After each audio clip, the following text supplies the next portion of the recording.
What's up, everybody? Welcome back to Tastes Like Music. Jason here, starting our 1963 deep dive week. You may notice that I am by myself today. We're trying things a little differently for this deep dive. We're each recording individually. We'll see how that goes. You can leave us feedback in the comments. I know people like seeing us together, but hopefully this might help to streamline things a little, make these videos run a little faster. But, we're not opposed to going back to the old way of doing things in the future. But regardless, make sure you stick around all week. You're going to get videos from all three of us, 2 videos each, 25 albums and 25 songs rolling out as the week goes along. 1963 is an interesting year. I kind of see it as a bit of a transitional year. A lot of new sounds and styles starting to crop up, but also still a lot of the older sound of the 50s still hanging around in a lot of cases. You've got a ton of jazz in this year, which I was very excited to dig into. Spoiler, not much of it made my top 25, although I did find a lot of it that I liked, a lot of 3.5 and 4-star records there. The other notable thing in 63, this is probably the peak of popularity for surf rock. Could have done an entire top 25 surf rock albums from 63 alone. Again, not a lot of that making my list. But let's get into what did make my list.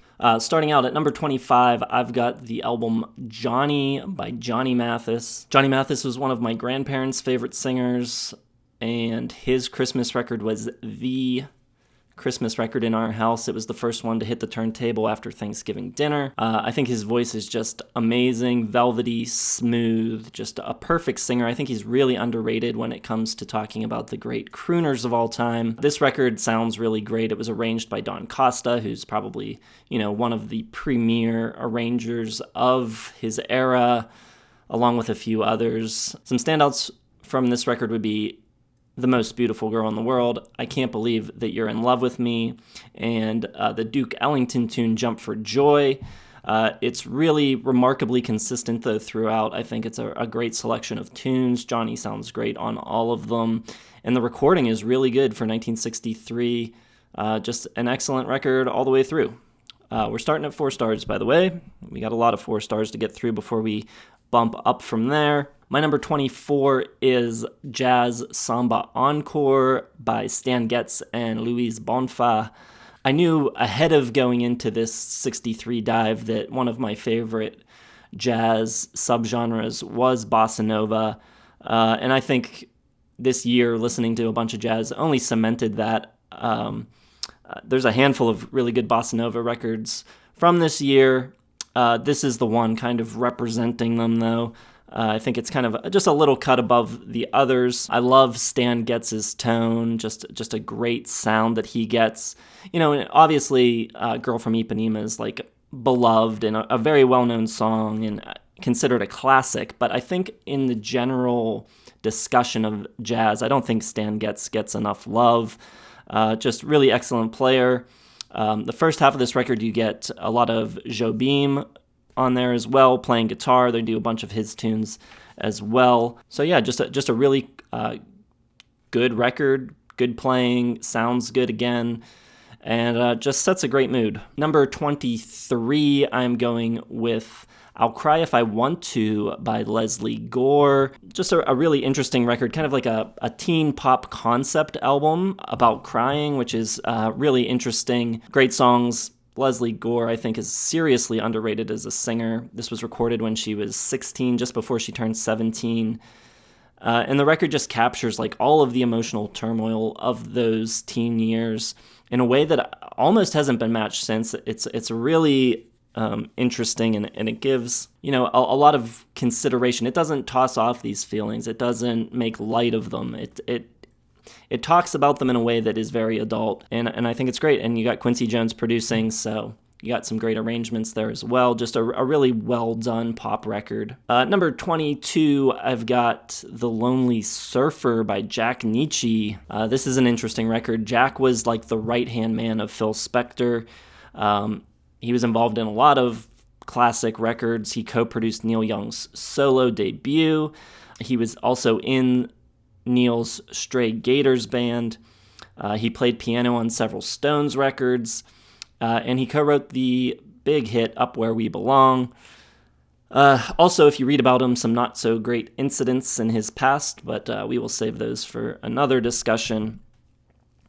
This one's an instrumental surf album that really isn't very surfy, very lush orchestral pop, arranged by the guy that did this Phil Spector stuff, and it's played by the Wrecking Crew, so it's very professionally well done, sounds amazing, maybe one of the best sounding records of '63, at least outside of the realm of jazz, and just a really cool sound. Even though it's not the biggest hit record of the year, or maybe the one you're most familiar with, I think it is kind of very representative of a lot of what was going on in '63. Number 21, I'm going with Brigitte by Brigitte Bardot, the debut album for the French film star. She's not really the greatest vocalist or anything, but she attacks these songs. The level of personality on display is, I think, staggering. AllMusic criticizes the album for the vaudevillian cabaret theatricalism, but that's what I love about it. It's very performative, and I think it works in a really fun way. It's kind of a romp. There's almost like this unhinged joy to it, to the point where, it almost couldn't exist in another era. Number 20, I'm going with a country record, Loretta Lynn Sings. This one was produced by Owen Bradley. He was one of, if not the main architect of the Nashville sound in the 50s and 60s, used a lot of orchestration. This was her first studio record, and I think she immediately sets out to make a name for herself on this record, both as a singer and as a writer. She wrote 3 of the tracks on this record. She also chose some really great cover tunes. Act Naturally, of course, the Buck Owens tune. Color of the Blues is great, made famous by George Jones. The album's opening track, Success, was her first top 10 single, which is a really great highlight on the record.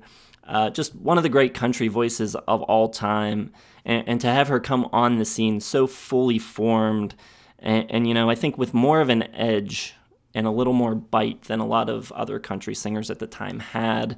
She just feels pretty well ahead of the pack here. Number 19, I'm going with Call on Me by Bobby Blue Bland. Heading into this deep dive, I knew some of his hits. I was familiar with him as a singer, never really dove into any records, and I think I realized, A, just how good his voice is, and B, just how versatile he is. On this record, he's effortlessly jumping from soul to blues to pop.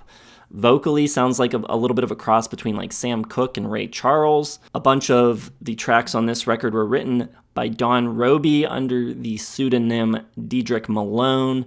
Don Robey was a big record exec at the time, songwriter obviously as well. But yeah, just really good songs. I think the writing is strong. Vocals, I think, are excellent, but not the only draw. I think there's some really great horn arrangements here throughout. There's some killer blues guitar on a track like Wishing Well, and I think the whole thing just sounds really good.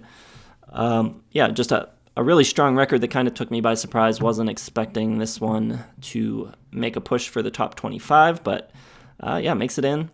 Number 18, I'm going with Rick Nelson Sings For You by Ricky Nelson. I think Ricky Nelson is just like a monumentally underrated artist, probably because he's split his career between singing and acting, generally not a fast track to gaining a lot of credibility, but 54 Hot 100 singles throughout his career is hard to argue with. I love the tone of his voice. I think he's got a really great sound and really just like a pleasant quality to his voice. I think his song selection is great. And I think this record and his other 63 record are just really well produced for the time. You get the great James Burton on guitar. He plays some killer leads on Fools Rush In. A Legend in My Time is a great song. I love the tremolo guitar effect on there. And yeah, just good tunes and a really nice voice. So going with that at 18 and doubling down on Ricky Nelson at number 17, going with For Your Sweet Love, which I believe is the earlier record that came out early in the year. And really just the same reviews, just really underrated talent. I guess the argument against these records, and if you look around online, they have sort of lukewarm reviews. I think it's because the standards are starting to rise in 63 for what kind of artistic statements you should be making. And by that standard, I think these records are maybe a little safe, not up to the new level set by the Beatles, etc. But again, I think it's just really well sung, good song choices, James Burton on guitar, some great singles like I Will Follow You. Just a recipe for success, highly enjoyable. Loved listening to these. So yeah, had to get them on the list.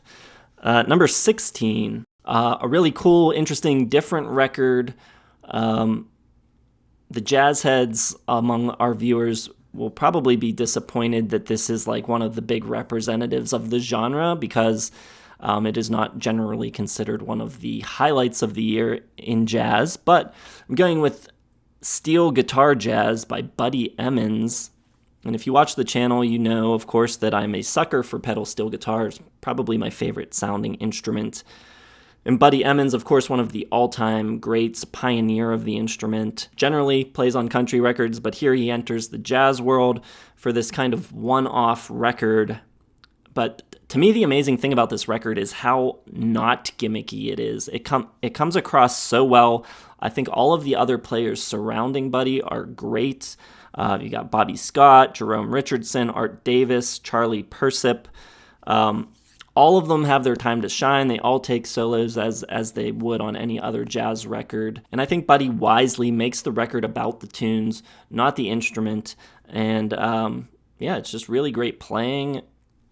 I think it's excellent. So that's sort of my surprise jazz pick there, although maybe not that much of a surprise if you know me. So my number 15 is an artist who also has 2 entries on my list for 63. I'm going with Night Beat by Sam Cooke. Like I said, he's got 2 in 63. Both are on my list, but I am going against what seems to be the general consensus on which is better. I sort of get why this is kind of preferred by some, like as an album, you know, it's very cohesive. It has this really unifying, bluesy, late-night feel. It's a little darker in tone, which I guess gives it a little more of a cool factor. So, yeah, it's a really good record. Sam Cooke, one of my favorite singers of all time. His voice is amazing, so obviously going to make my list. But comparatively to Mr. Soul, the other record from this year, I think it comes across a little muted. And personally, I just like the songs and vocal performances more on Mr. Soul. It's a preference thing. It's also a mood thing at any given time. Maybe this might be the one I'd prefer, but both at 4 stars and both excellent. My number 14 is Brenda Lee with All Alone Am I. This is Brenda's 8th studio album. This one also produced by Owen Bradley, who I mentioned previously, producing Loretta Lynn. Some of the biggest session players in the game on this record: Floyd Kramer, Buddy Emmons, as previously mentioned, Harold Bradley on guitar. And I think Joe and Cram and I all learned during Songs of the Year, when we were doing that series, just how strong of a singer she is. Just so many great tunes. And in hearing a full LP now for the first time, really, I think it was even more revelatory. Just an amazing voice and an amazing interpreter of songs. Pretty much a pop standards record here where she's covering tunes, but she embodies every single song so completely. And I think more than a few of the versions on this record have claimed the title of, you know, the definitive version for me. Just powerhouse singer, should be far more celebrated, I think. I think, you know, people know who she is. She's a name that you hear, and you hear her tunes all the time. But I don't think she gets talked about quite enough. Check out the track My Coloring Book. I think it is stunning. Number 13 on my list, I'm going with the Everly Brothers in Everly Brothers Sing Great Country Hits. This record was not a hit at the time, but I think the reverberations from this record, the impact can still be felt in a ton of music today. I think you can hear it in pretty much every non-traditional country record since, from Sweetheart of the Rodeo to the Flying Burrito Brothers, all the 90s alt-country stuff, today's indie Americana, anything that's kind of in the world of country but not exactly country. I think this record had a huge impact on killer songs. some of the best ever vocals. Just so good. Dawn and Phil, just some of my favorite voices of all time. They mix and blend so well. Great simple arrangements. They don't try to overdo it. A lot of stuff in 63 getting very heavily orchestrated, which I enjoy, but it's often a criticism of some of the records this year. Not a problem here. I think it works on every level. Just a great country record, but also a great pop record, a great vocal record. Yeah, just great stuff. Number 12, I've got Where Did Everyone Go by Nat King Cole. The final record pairing both Nat and the master arranger Gordon Jenkins. Gordon Jenkins, someone kind of like on the same level of a Don Costa, who I talked about earlier, just one of the best. And I'm not really an expert in arrangers of this era. I know some of the big names, but the second I started listening to this, I thought, whoever this is the best at it. Like, it is so well done. The orchestrations are incredible. And of course, you check to see who it is, and it's Jenkins, and it makes total sense. Just stunningly beautiful. Nat with the voice to match, and just a great mood record. It really is cohesive. If you're looking for that kind of late night bluesy kind of vibe, this from start to finish will give you that. Just kind of one of those lonesome, reflective records. All right, number 11, how about we go with A Christmas Gift for You from Phil Spector and Company.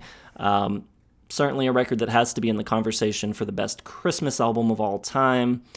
The wall of sound here is just dialed in, and of course that sound works so well for Christmas music. Obviously, Phil had some of the greatest singers of all time working with him. Unfortunately, wasn't necessarily treating them all the best, but Darlene Love and Ronnie Spector in particular, just all-time voices, giving some of their best performances on this record. Christmas, Baby Please Come Home, sounds just as good in August as it does at Christmas time. And the record has a heavy nostalgia thing on its side. It's hard to hear this record and not kind of get the warm and fuzzy Christmas feeling. Just a great record. Number 10, this is where I've got the other Sam Cooke record, Mr. Soul. Like I said earlier, one of my favorite singers ever. His voice is out of control, so good. This record, I think, a little more in the pop style of the time as opposed to Nightbeat's bluesier, moodier vibes. But as I said when talking about that record, I find the songs here to be more engaging and more consistent, and I think his vocals are a little more lively and energized, whereas on Nightbeat, maybe a little subdued or restrained. For Sentimental Reasons, Nothing Can Change This Love are great tracks, and they come deep in the track list near the end of the record. All the Way is great, Driftin' Blues, stellar vocals. The orchestration, I think, works. Some people think it's overdone here, but I don't know. I just like that sound. It was kind of falling out of favor at the time. So a lot of records with this sound in this era kind of have to deal with that criticism, but doesn't bother me. Just really, really good. Number 9, I'm going with Love Me Forever by Wanda Jackson. She had some success in the late 50s as a rockabilly artist, and here in the early 60s, she was deciding to move back to country, and this record is kind of a part of that move. This was her second record kind of in this move back with the heavy orchestration, like was typical of the Nashville sound at the time. And I don't know, I found this to be an interesting setting for her. I wasn't really familiar with this phase of her career, and I think it really highlights what a strong vocalist she was. She has that really sort of high, nasally voice that works so well for the rockabilly stuff. And I don't know, it's a little different here. It's a little more emotional depth happening and a bit more nuance. And I thought it was incredible. I think her singing is really, really strong. Big fan of this one. Was glad to find it on this dive. All right, number 8. We're still at 4 stars. I've got The Freewheelin' Bob Dylan. And not a controversial pick at all, but I think maybe the placement down at 8 might ruffle some feathers. I don't know. It's only my 19th favorite Bob Dylan album, but that is a testament to how much of his music that I absolutely love. To have 20 records at 4 stars and up, I think just an essential catalog, and I think this is a huge part of it, of course, and a very important record in his development. But at the same time, I do look at it as just like a part of his development. I think he gets much better from here. Obviously, now you're getting more original tunes from him, fewer covers, fewer traditional folk songs. I think the level of talent on display here is obvious and overwhelming. I think the highlights on this record are among the best and most essential tracks of the year, some of the best folk songs ever written. But I do think it's a little bit of an uneven record, and Song for Song couldn't quite get it to the 4.5-star level. Still love it though. Love Bob. And I think, people that watch this channel will know that I'm a huge Beatles fan. No surprise there. But then I think the other artists that I'm most known for talking about are like Todd Rundgren and Mott the Hoople and Dinosaur Jr. and stuff like that. And maybe people don't realize how much I like Bob. Bob is my favorite solo artist of all time, my number 2 favorite overall, so right behind the Beatles. No disrespect at all with the number 8 placement for Freewheelin'. Number 7, I'm going with another favorite artist of mine. I've got Surfer Girl by the Beach Boys. This was my number 6 record during Beach Boys Week, covering their discography. To me, this is the moment when they go from like beachy surf band, kind of riding the wave of that trend, so to speak, and just elevate themselves far above and beyond it. Less rock and roll here, a little more of Brian's 50s doo-wop influences coming in, especially on tracks like Surfer Girl and In My Room. The vocals on the whole record are just heavenly and angelic.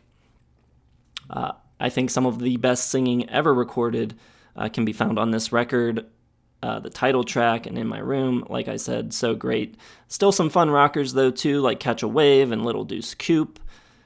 And, it might be more cool nowadays to kind of praise the post-Pet Sounds stuff, being that it was so unheralded in its time, kind of like unearthing this sort of treasure that was largely ignored for a long time. But in doing that, I mean, those records are great, I love them, but in doing that, I feel like sometimes the early stuff gets pushed aside a little, and it should not be. It is absolutely essential, amazing piece of rock and roll. So, Surfer Girl, number 7. My number 6, this is where we are going to bump up to 4.5 stars, and many may be surprised that it's for this record, but I think it's incredible. It is Lesley Gore Sings of Mixed Up Hearts, her second album of the year working with Quincy Jones, and it takes everything that her first record did right and just makes it even better.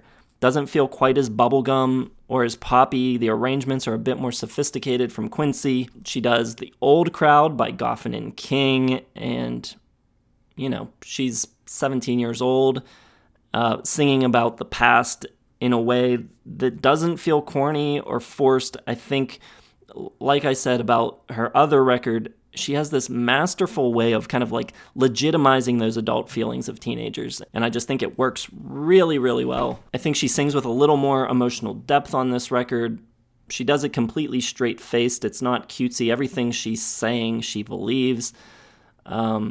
And I think it's all really heartfelt.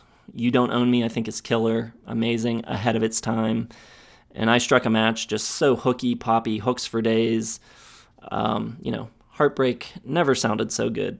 Number 5, also 4.5 stars for Roy Orbison's In Dreams. This record's headlined by the 2 smash hits, In Dreams and Blue Bayou. And this is peak, probably, or near peak Roy Orbison, just a perfect voice in perfect form. Killer songs, including 4 that he wrote or co-wrote, but also a great selection of other tracks.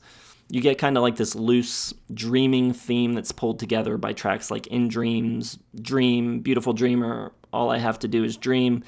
And I think it works really wonderfully in kind of tying everything together without feeling forced or overbearing. And Roy's just got one of the most unique, haunting, beautiful voices in rock and roll. It's just no one else like him.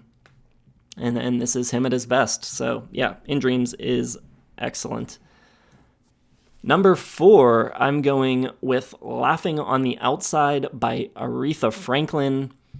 And I don't know, I didn't see this on a lot of other people's lists. I don't understand why not. I think the conversation around Aretha's Columbia albums is completely absurd, and frankly, I think it's wrong. Her vocals on Skylark, the opening track on this record, are incredible. Probably the best vocals of the year right there. And, the idea is like the label didn't know how to package her and she hadn't found herself as an artist yet. And I think that's all completely ridiculous. People talk about this part of her career as like Michael Jordan being cut from his high school team and like, how could they not see the genius that they had? And I don't buy that. You can't sing the way that she does on this record without a profound understanding of yourself. Commercially, the records didn't do much or what they had hoped for. And, she changes labels and changes direction slightly. And because of that, she becomes an icon. And, that happening does not negate the previous work. And the fact that it's orchestral pop and she's singing standards, I don't think that should be looked at as such a detriment to these records. Rock and roll coming along was huge. It was profound. It was needed. But it doesn't mean that there was no artistic intent or integrity behind what was happening before. These are songs written by some of the best songwriters of all time. They're arranged by incredible talents. And her vocals are unmatched. I think it is a brilliant record. And I don't know. If you don't feel what she's singing on this record, the problem is with you, not with Aretha or Columbia. So Laughing on the Outside is amazing. My number 3, probably the surprise discovery of the whole deep dive for me, I've got Black and Blue by Lou Rawls. This record is outrageously good. It's got blues, jazz, big band, and soul all rolled into one sound, delivered with the intensity of rock and roll.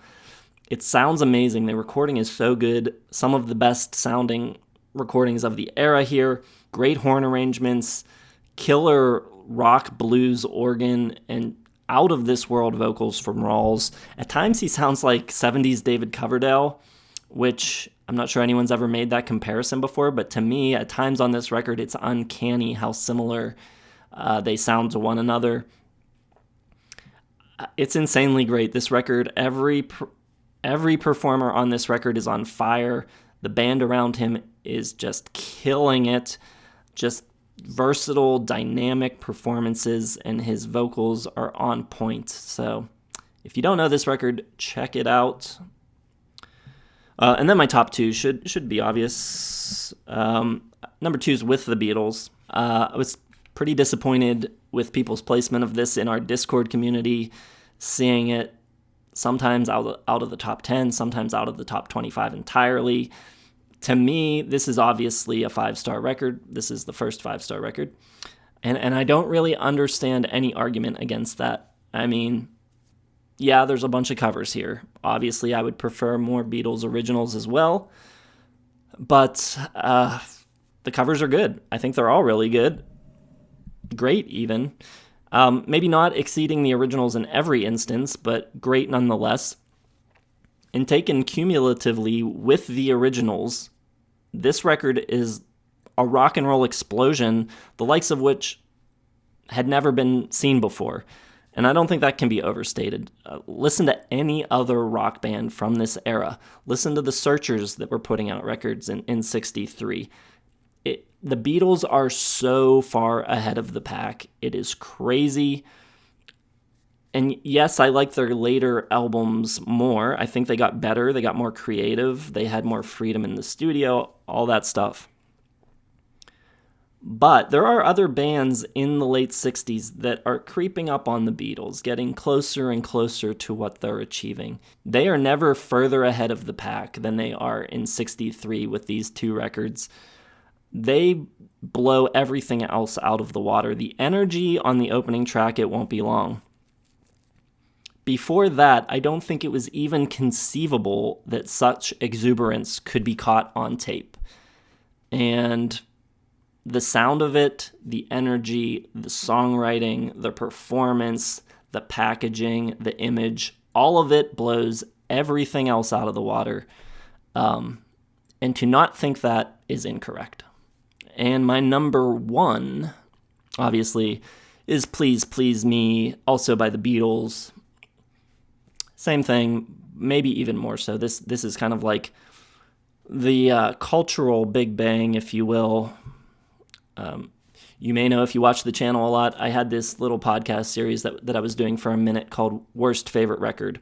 And I told people coming on to that show that, they could pick a truly awful record that they somehow still enjoy. But I also said, within the realm of acceptable records to choose for that, you could also choose a record by a loved artist that's maybe one of their lesser thought ofs. And when I had Josh Verbanitz on, he ultimately chose the Wesley Willis record to talk about. But one thing that he was kicking around was talking about Please Please Me. Not that it's a bad record, but early Beatles sometimes does get put down, does get the short end of the stick. And like he said, this could be the only rock and roll record. This could represent the entire genre forever and ever. If this was the only rock record that existed, that would be enough. And I think that's a great way to put it. I think it is completely brilliant. It's got everything you could want. The hooks never stop. The energy never lets up. It's as good as it gets. It completely changed the game. Please Please Me. Slam dunk, number one record, 5 stars, 1963. There you have it. So let me know what you think of my picks. What did I miss? Drop your own selections down in the comments. Hit the like button, subscribe, hit the bell for notifications, and of course, check the video description for links to our Patreon, our Facebook, our X, I guess, Instagram, all that stuff. And keep an eye on the channel because you've got Joe and Cram both coming with their top 25 albums, and we'll all be giving you our top 25 favorite songs of the year as well. So a lot on the way. Thanks for watching, and I'll see you in the next one.